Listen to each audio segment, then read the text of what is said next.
Hey there, I just want to explain the idea between a major scale, and we're going to go through the eyes of C major, C, D, E, F, G, A, B, C.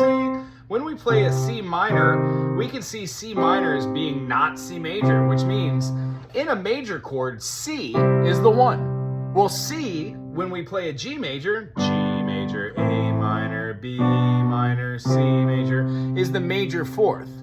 When we play a C major in any other context, the only other key that would have a C major would be F as the 5. F major, G minor, A minor, B flat major, C major. So the three chords that C major is in is C is the 1, C is the 4 in the key of G, and C is the 5 in the key of F.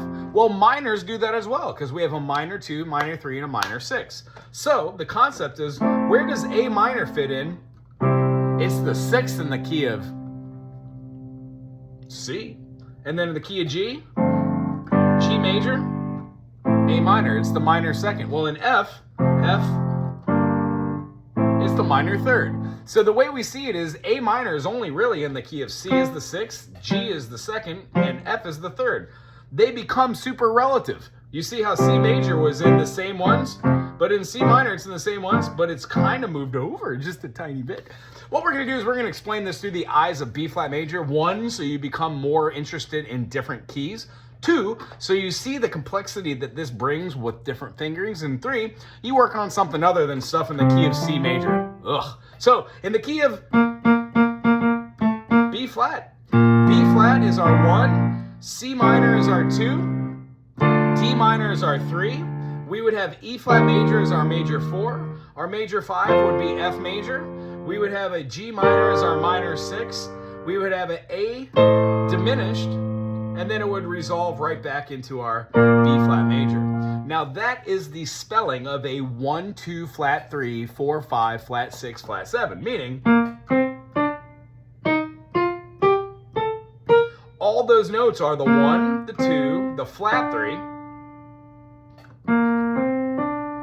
or the major 3rd, right? So in the key of B major, right, or B flat, we would have just this as our major 4th.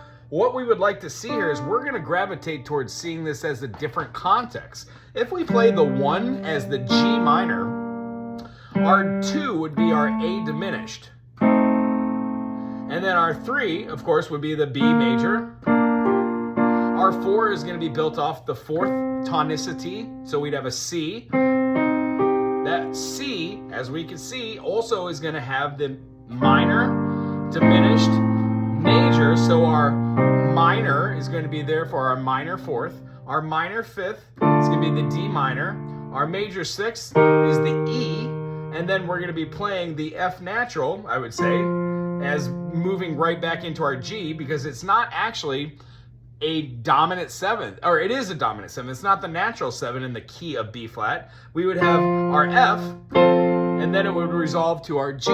Now that's our natural minor. So what I'd like to do is talk about the melodic minor, which is actually very kind of fun and simple. When we do it from the same eyes of G minor, we've got a G, we're going to be going to an A, our B flat, our C, our D, and then our E is going to be an E natural.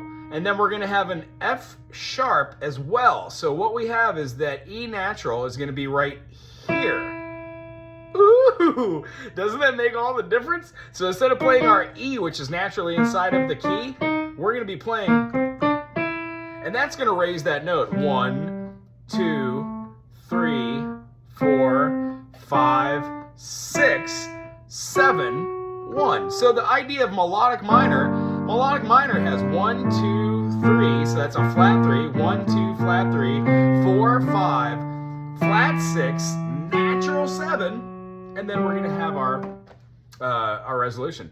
Now here's my favorite, the G minor in a harmonic mode. So the harmonic minor would have, let's see it through the eyes of, I guess, let's keep with G.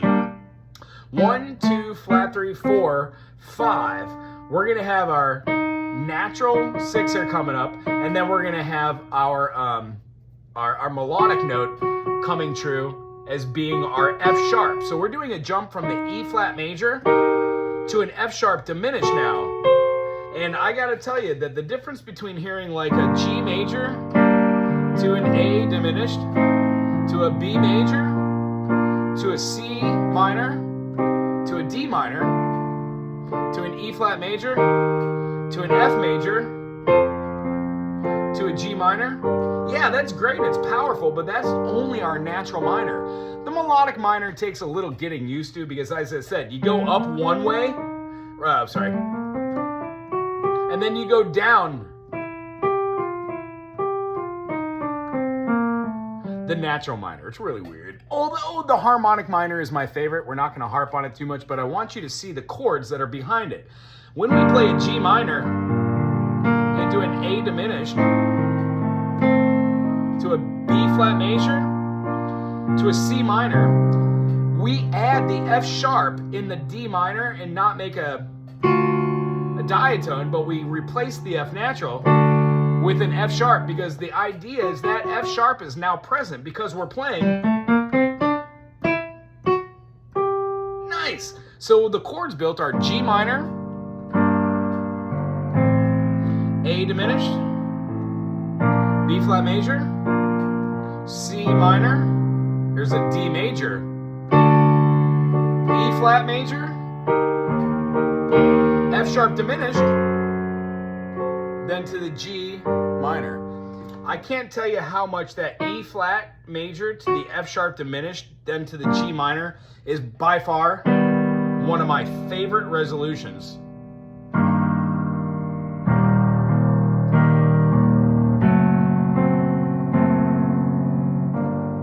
And you could come out of a harmonic minor into a major. Woohoo! Yeah, I love these. So what I'd like you to do is go through the processes of seeing your natural minor, your harmonic minor, and your melodic minor as being three different functions that are just part of your major tonicity, where you could take the tonic note and tonify it anywhere. The tonification we're happening to have right now is in the key of B flat major for a G minor, the minor 6. I really enjoy this one and the chords associated, so try and work within G minor, A diminished, B flat major, C minor, D major, E flat major, F sharp diminished, and then G minor again. And when you play through the chords,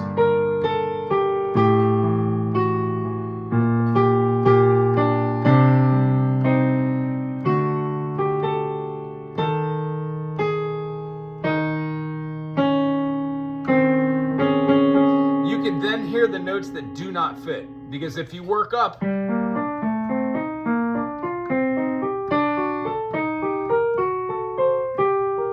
and then you go very slow, playing a G minor,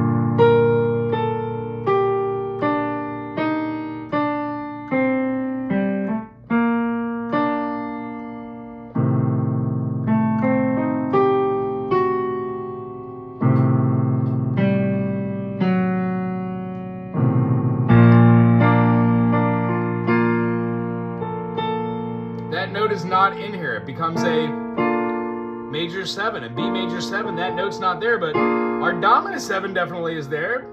Or not there, because we don't have it between these. But our B flat, absolutely. And then, yeah, our augmented chord, we can even move it. However, the notes that you would choose, even when going to C minor, would feel kind of good, because you know that C minor is going to have the same amount of flats as your E flat. 2 of them, or 3 of them. So when we play that, we can utilize those.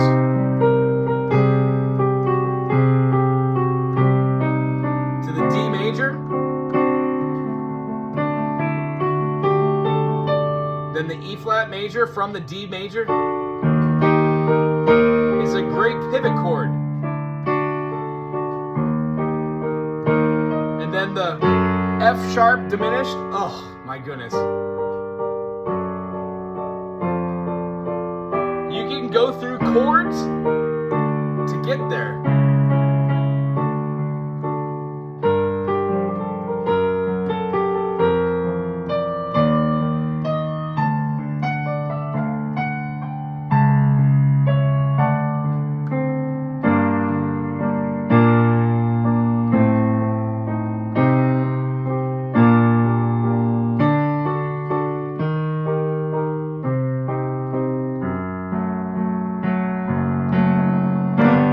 Definitely third. Anywho, go through those this week. See if you can take a couple minutes here and there to see the difference between your natural minor, harmonic minor, melodic minor. And next week, we're going to do a quick review on it and then move on from that. We will touch back on our minors when we take our minor triads and add sevenths to.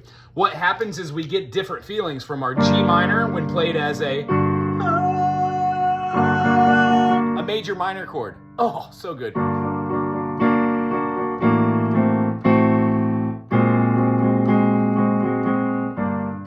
We'll be able to move around these chords so much. I'm very much looking forward to the piano work that we're about to do, because it really means we're going to put a lot into songwriting, which it looks like you're already really enjoying and doing. I listened to a little bit of your CD today, the first couple tracks. Very cool, very excited for you guys, very much so. Whenever you have a show and you're playing out, I would very much like to come see you. So remind me when that happens. Anyway, it was great seeing you. Till next time.